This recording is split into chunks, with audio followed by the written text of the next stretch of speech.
¿Qué hago con esas piedras rústicas, ásperas, porosas, que no me sirven para pintar?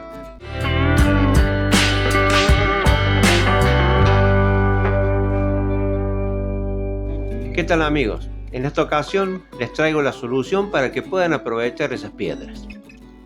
Tiza en polvo, pintura látex de pintar paredes de toda la vida, y vamos a cubrir la totalidad de la piedra con una mezcla que vamos a hacer con estos dos ingredientes. Vamos a tomar pintura látex y aproximadamente un 50% de tiza, que también puede ser talco en polvo, y lo vamos a mezclar muy bien.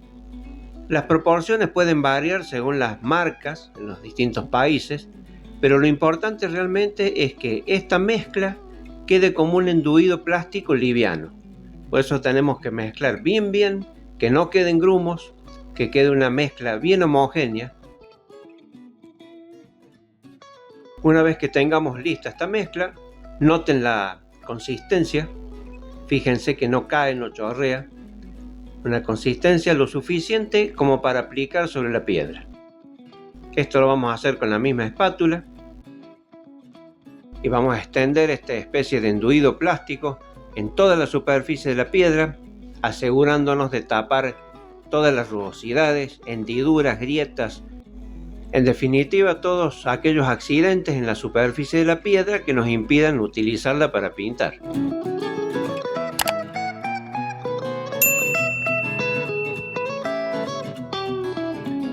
Una vez que tenemos cubierta una cara de la piedra, lo que hacemos es dejarla secar. Tenemos que dejar secar muy bien para que al lijar no nos empaste la lija. Una vez completado el mismo procedimiento por ambas caras, con una lija de grano medio, puede ser entre 180 y 220, vamos a proceder a lijar en círculo hasta eliminar el excedente de este enduido plástico que le hemos colocado. Repito, tiene que estar muy bien seco. Al lijar no se tiene que empastar la lija, y el resultado del lijado tiene que ser un polvillo bien seco. ¿De acuerdo? Bien. Paso que sigue, una vez que hemos lijado la piedra, fíjense que hemos cubierto todas las oquedades, asperezas, rugosidades que nos puedan estar alterando la superficie que queremos lograr. Ahora, con la misma pintura látex que utilizamos para hacer el enduido, vamos a aplicarle sobre la superficie de esta piedra ya lijada 2-3 manos, las que sean necesarias, hasta lograr la superficie que queremos. Yo realizo este paso con un cubo de esponja a la que le ato una banda elástica en una de sus caras, entonces me da una superficie convexa que no me deje marcas de esquinas o bordes sobre la piedra. Entonces aplicamos, esto no tiene ningún truco, sobre toda la superficie de la piedra, incluyendo lo más que podamos de la orilla. Aprovecho para decirles que este mismo procedimiento lo pueden aplicar sobre cemento, sobre ladrillos, tejas.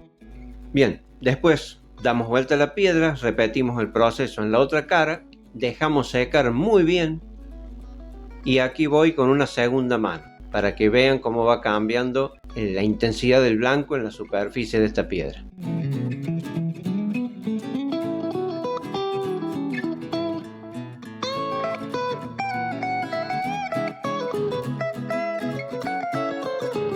Y bien, amigos, una vez seco, damos vuelta, pintamos del otro lado, y cuando ya tenemos la superficie bien seca, entonces sí, ahora con una lija de grano que puede ser 380, 400, un grano fino que no nos deje raya, vamos a proceder a lijar la superficie de la piedra para finalmente tener la superficie que queremos. Tomen la precaución de lijar en círculo para minimizar la posibilidad de rayas. Entre cada 2 manos de pintura conviene aplicar el lijado para obtener un resultado mejor. Y así la superficie de nuestra piedra queda lista para pintar, para dibujar, para hacer lo que ustedes quieran. Si te gustó el video, no te olvides dejarme un like, suscríbete, comentalo con tus amigos y nos vemos en el próximo video. Chau.